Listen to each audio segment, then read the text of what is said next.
evidence of God. He is all around us. You have to ignore Him not to see it. You have to deny Him actively. That's why I found people who deny the existence of God are usually ticked off. They're mad, and they don't know why. The reason they're mad is they're denying the love and the grace and the presence of the God who created them. Oh, a swan dive, baby, right into the irresistible future.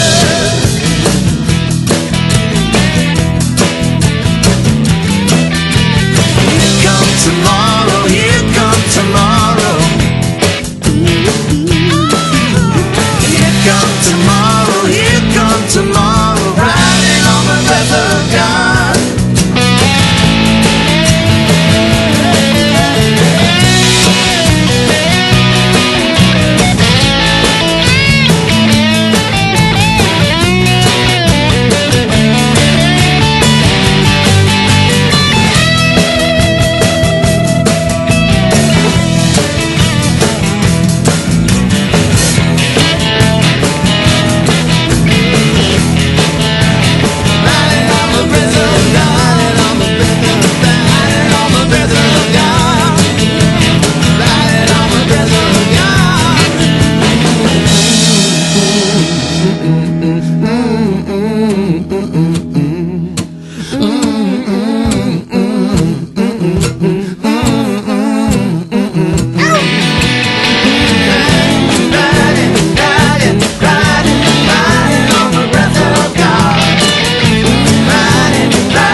And these two were good boys, but they were mischievous, and they were energetic.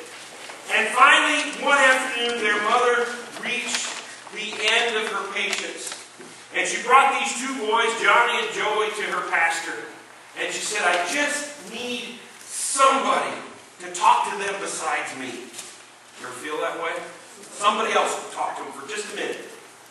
And so the pastor, thinking he needed to put the fear of God into these boys, took them into his study, which was appointed with a huge dark wooden desk, a high-back leather chair, a very intimidating environment to any boy. And these boys were, 8, 9, 10 years old.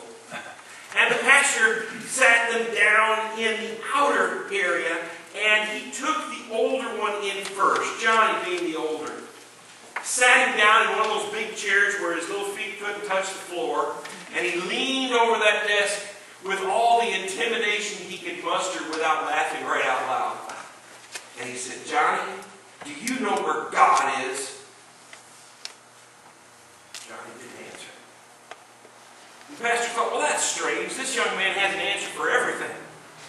And he leaned back across the desk again. He said, Johnny, I asked you a question.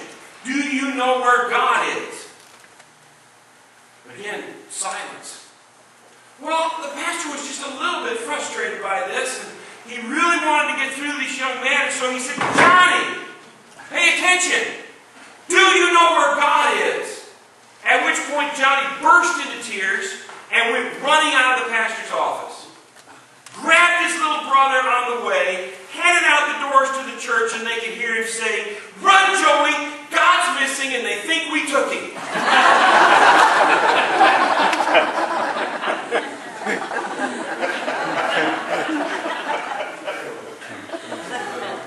Do you ever feel like he really is missing? Do you have days where your head knows he's there? I have been raised up in the church. I have advanced degrees in Sunday school.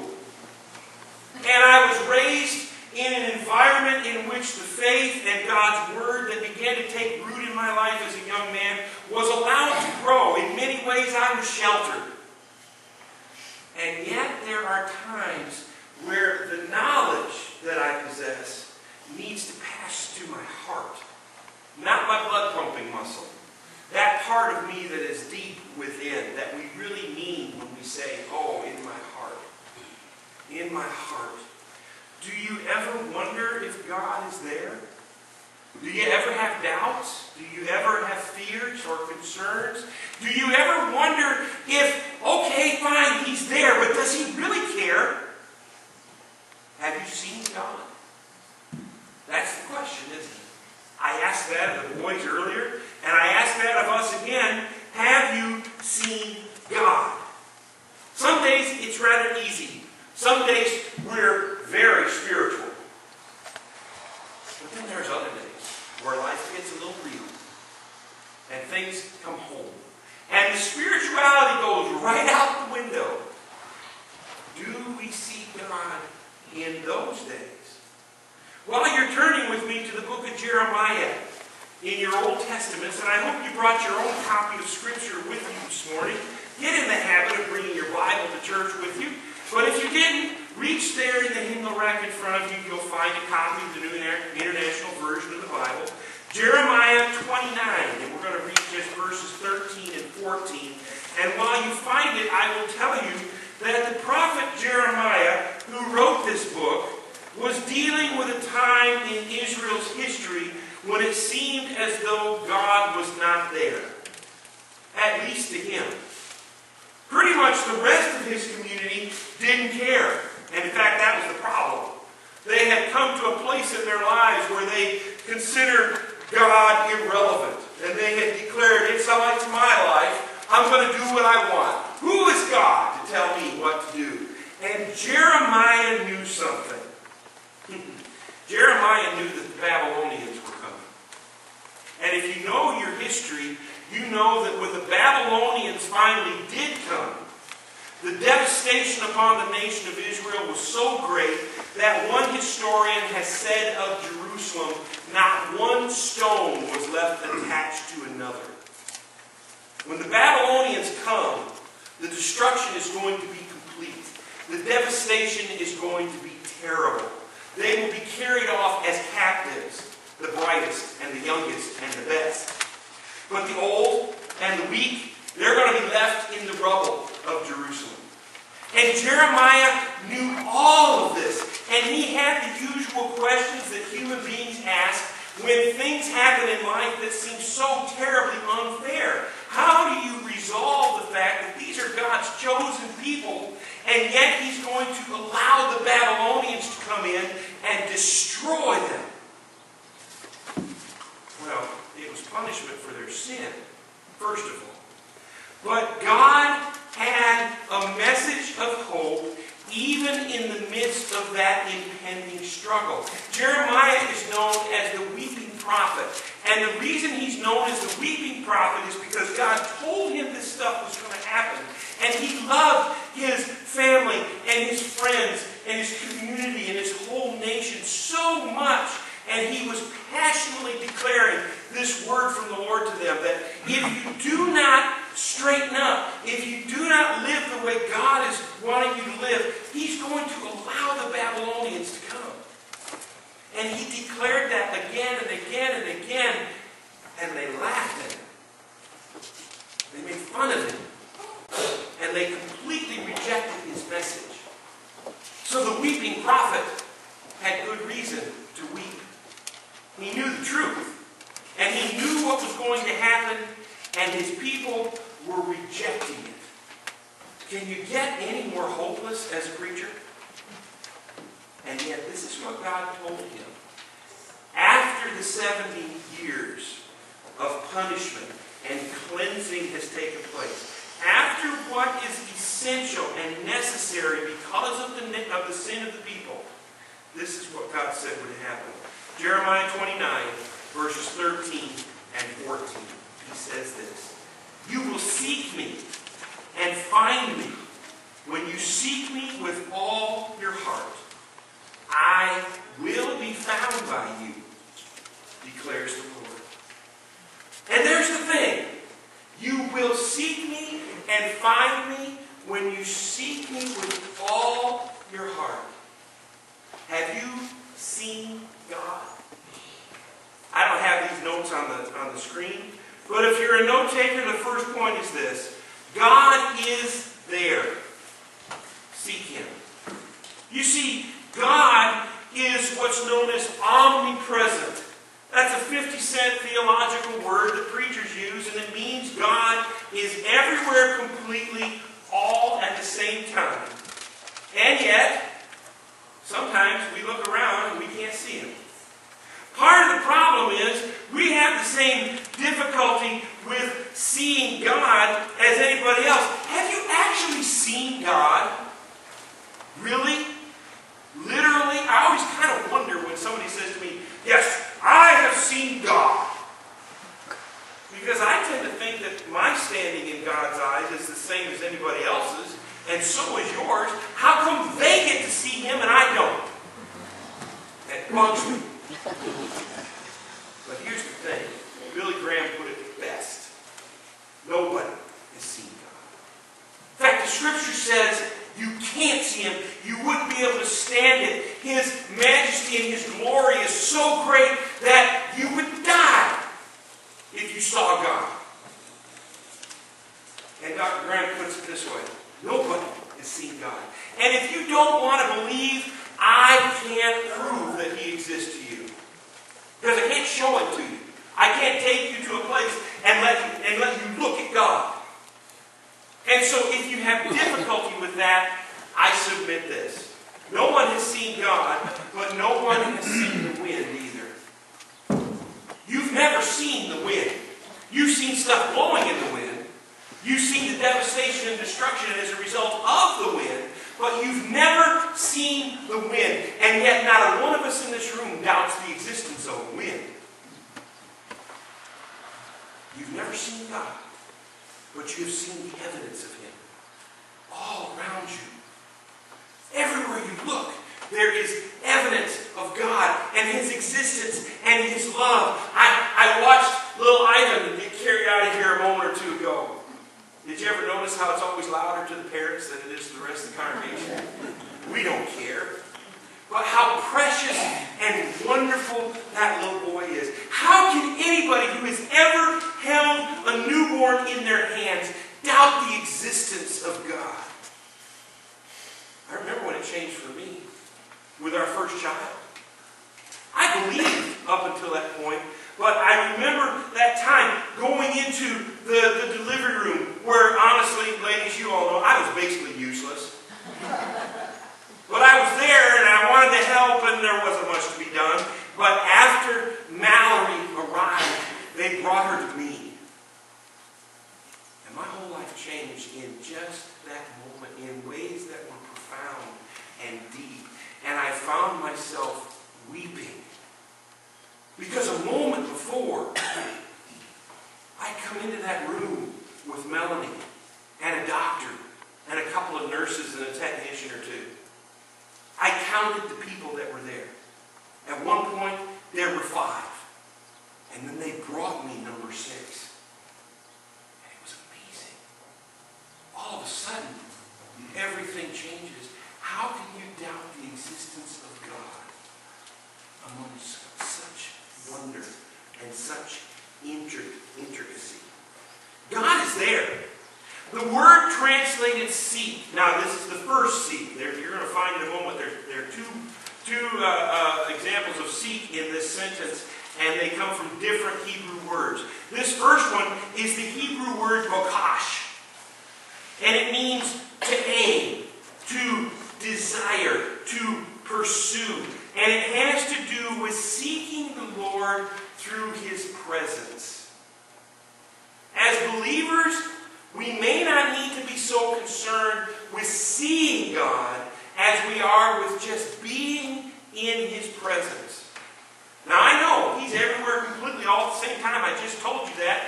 Where can you possibly go from His presence? In fact, that's exactly what David said. Where can I go from your Spirit? And in saying that, David was not trying to get away from God. He was just expressing a fact that he had learned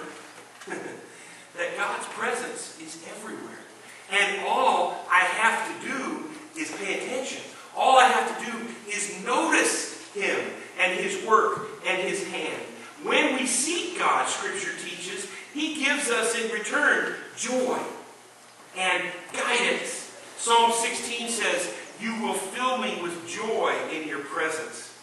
Psalm 89 says, "Blessed are those who walk in the light of your presence."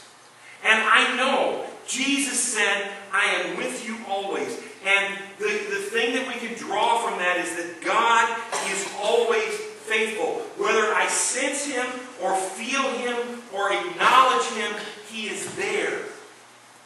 My task is to structure my life and my thinking in such a way that I pursue that presence. I look for Him. I pay attention. God is always present. Seek Him. Seek Him through a salvation relationship. Get started in that relationship that He desires with each of us. Seek Him through faith. Even when times are difficult, trust that He is there, even when you don't feel it. Seek Him, as we've been doing this morning, through worship. Get together with your church family. Isn't this fun? I'm one that believes church is supposed to be fun. That's why I don't like stuffy and dusty and old and boring. Now, tradition is not necessarily that. Liturgy is not necessarily that. We've had liturgical elements. We've had new songs. We've had old songs. We're sitting here with our friends and our loved ones in a building that's over 100 years old. This is an old, traditional place, and that's not bad. And in the midst of all that, we can still gather as His people and laugh and have fun and be happy to be together. Why? Because when we gather together, Jesus Himself said, "I will be there in your midst." Even if only 2 or 3 of us gather, Jesus comes. And when Jesus is present, His joy is there with Him. That's why this is good. Not because we like each other, although I'm kind of glad that we do. It's a lot better to pastor a church full of people that like each other. But it's because of God's presence. And that's what we seek. And that's what we yearn for. God in His presence. And so seek Him through these times of worship. Seek Him through personal times when you're away from here. Times of prayer and times of reading the Bible all by yourself and all on your own. God is present. But are you seeking His presence? Are you doing what's necessary to move deeper into that relationship with Him? Secondly, God is present. Search for Him. Now I told you, it's interesting to me that there in verse 13, if you're reading from the NIV translation as I do, it says, "You will seek me and find me when you seek me with all your heart." In English, seek and seek are the same word. But in the original Hebrew text, the first instance of seek, as I've already told you, was the Hebrew word bakash. The second seek in that sentence is the Hebrew word darash. 2 different words that for whatever reason, men and women who are a lot smarter than me chose to translate in the same English word. Darash is a Hebrew word that means to call, or to consult, or to ask, or to inquire. In other words, look for God. Search for Him. Search for His will. Now, here's the thing. I get asked this a lot. "Pastor, how do I know God's will for my life?" And I learned from Dr. Henry Blackaby in a book that we're going to study here in just a few weeks. We're going to start a series of sermons called Experiencing God. And we're going to walk through this book that is not new, but contains great, awesome truth. And I'm going to preach a series of sermons from it, and we're also going to read the book together as we go through that, because those are good things that we need to grow. But Dr. Blackaby in that book says, stop seeking God's will for your life. I'll let that sink in for just a moment. Stop seeking God's will for your life. Stop making your pursuit of Christ all about you. Don't worry about God's will for your life. Worry rather about God's will, period. you can know God's will. It is contained in His Word. The instructions here apply to all of us. I will tell you that in spite of the direction our culture is going, there are no exceptions. None of us is special in the sense that we get to step outside of these teachings. It doesn't work that way. And so, the better approach to life is to immerse myself in God's Word and learn His will for all of us. He said it is not God's will that any should perish, but all would come to redemption through His Son. That's God's will for everybody. And that applies to all of us. Now, once I have begun to immerse myself in His Word and pursue His will that applies to all of us, He will begin to share specific plans for me. It's funny how when you stop looking for what's God's will for my life, He turns right around and shows it to you. It's a little bit like my dating life before I met Melanie. Yeah, I've got one you've never heard now. I was infamously dating, you're not going to believe this to see me now, but I was dating 4 young ladies at the same time. 2 in the area of the college campus that I went to, and 2 in this area. And they were 500 miles apart. So I thought I was okay. I was unceremoniously dumped by all 4 of those young ladies on the same weekend. Isn't that amazing? Talk about bad dating love. Well, as I went through life, though, I reached a stage in my life where I decided, you know what, I'm going to stop pursuing a relationship. I'm just fed up with all the dating and the pursuing and all the stuff and the complications, and I just said, that's it, I'm done. And it wasn't but a matter of days that I was walking down the sidewalk in front of Bringle Hall on the campus of Oakland City College, now it's university. And my friend John introduced me to a young lady. And it was Melanie. And I asked her to go on an event with me, go on a date with me, and she turned me down. Never happened to me before. In the moments where I stopped trying to pursue and stopped trying to figure all those issues out that I don't have a clue about, in the moments where I said, you know what, that's it. I'm done playing all these games and doing all this stuff. That's when I met the one that God was holding for me all along. God's will works in exactly that way in our individual lives. When we say, you know what, God's will for me, I'm not going to pursue that. I want to know His will for all of us. Through His Word, in the way that He wants me to know it. The fool says in his heart, there is no God, the psalmist wrote. And so, it is foolishness to say there is no God because there is so much evidence of Him all around us. In fact, Paul wrote in the book of Romans, chapter 1, verse 20, for since the creation of the world, God's invisible qualities, His eternal power and divine nature have been clearly seen, being understood from what has been made, so that men are without excuse.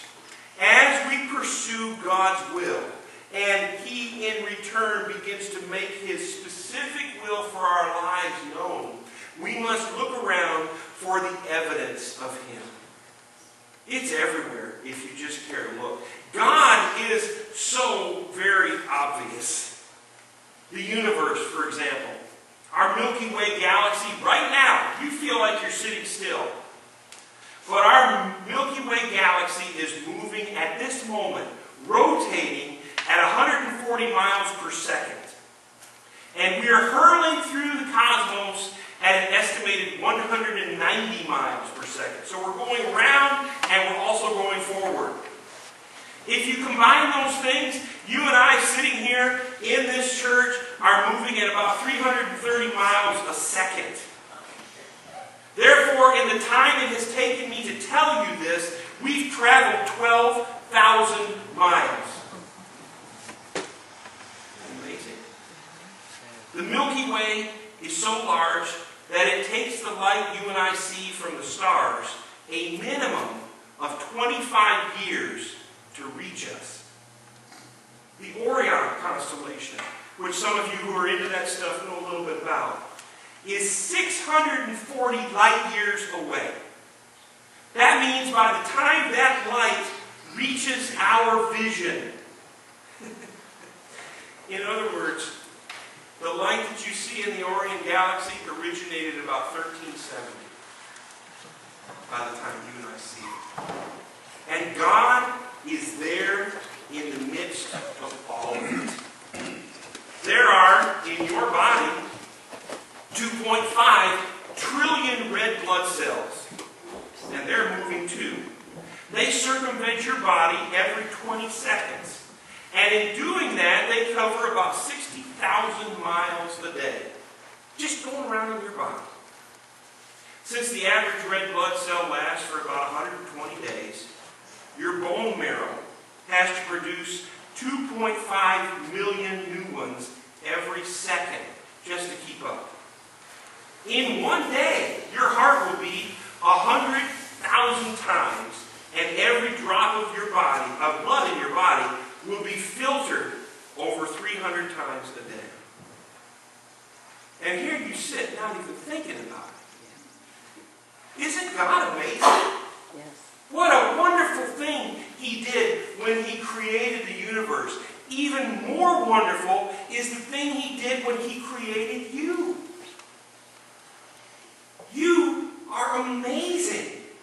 And while you're sitting here and we're hurtling through space together at 330 miles a second, there's all kinds of stuff going on in your created body that you don't know anything about, I don't know anything about, and quite frankly, I don't think about all that often. God is absolutely amazing. And then there is the church. Look around you. Go ahead, look around. There are people sitting in these pews that you have affection for, but you wouldn't have if it wasn't for this church. Might never met. And if it wasn't for the Holy Spirit of God that dwells within each of us, let's be honest, there are some of us that nobody would like. We wouldn't be able to get along so well.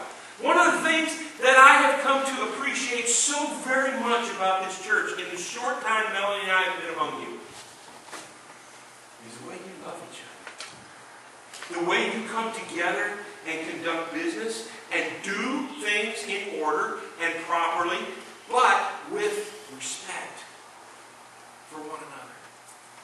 If it wasn't for the Holy Spirit that dwells within us, that would not happen. Just ask anybody who serves on a school board or a city council or a Congress. They can't get along. And yet we, the people of God, come together and discuss things that are important, some of which we disagree on. But we will sit there at the table and discuss it until a resolution is found, praying it through and asking God for His guidance, which He always gives. Only God can pull that off. Only God could do that. If you cannot see evidence of God all around you, check your heart. Because Jeremiah teaches us that we have to seek God with all our heart. God is present. This is the third thing quickly, and He's not hiding. I've said before, God is not interested in hiding. He would be lousy at hide and seek. Playing hide and seek with God would be a little bit like playing hide and seek with a 3-year-old. Have you ever done that? I remember when our kids were littler and we would play that game, and we lived at that time in a house that had a hallway and bedrooms on both sides of the hallway. And I'd count 1, 2, 3, and I'd head up, and then I'd head down the hallway. And I'd look in a room and I'd say, "Are you in here?" And a little voice would come in, "No."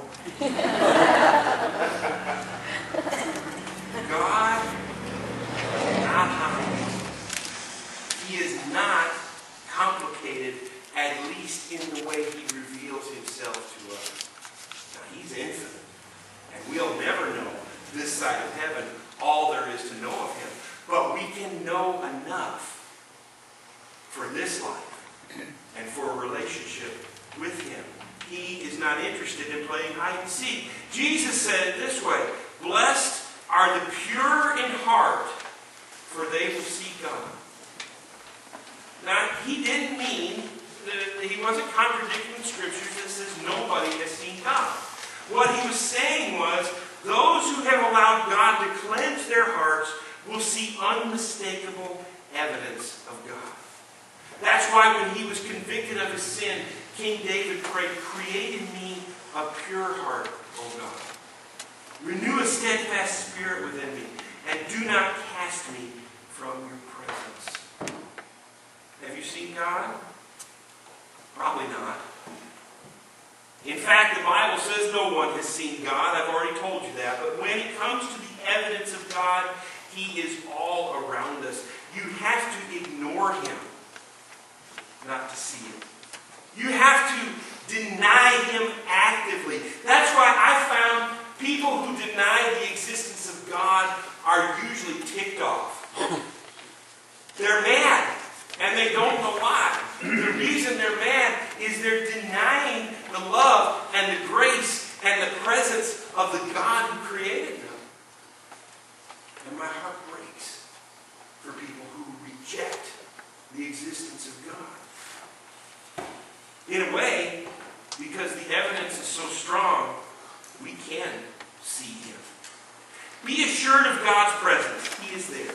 When you're hurting, when you're confused, when you're scared, when your checkbook won't balance, when the bills are piling up, when your home is a mess, when you struggle as a parent, when you get one of those phone calls in the middle of the night, when your job isn't going the way you want it to go, and when floods and hurricanes and earthquakes bring terrible devastation, when nations are at war and our young men and women stand in harm's way, when people seem to hate one another so much, and when the world is so completely screwed up, God is there. Do you see him?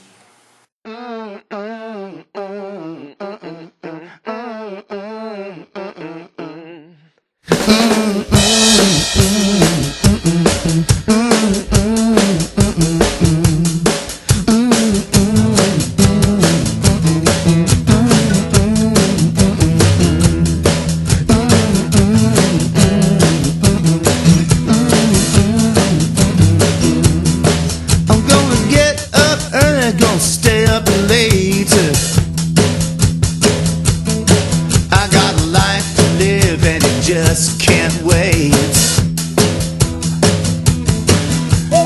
Feels so good, feels so great. It's not about something strange I hate. I want a swan dive, baby, right into the irresistible future.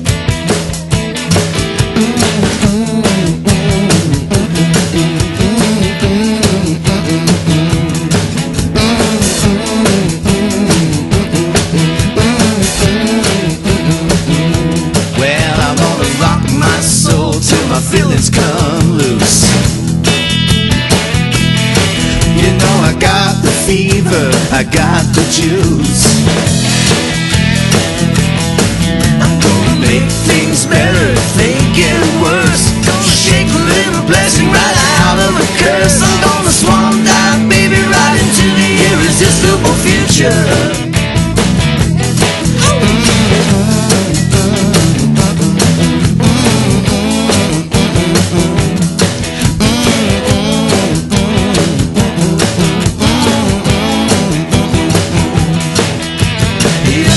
Tomorrow, here comes tomorrow.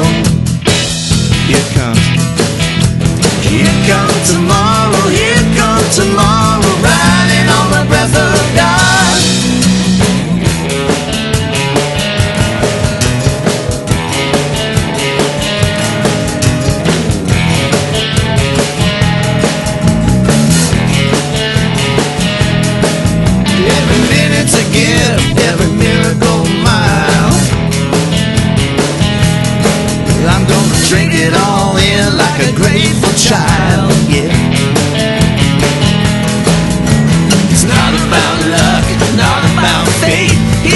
picture of man.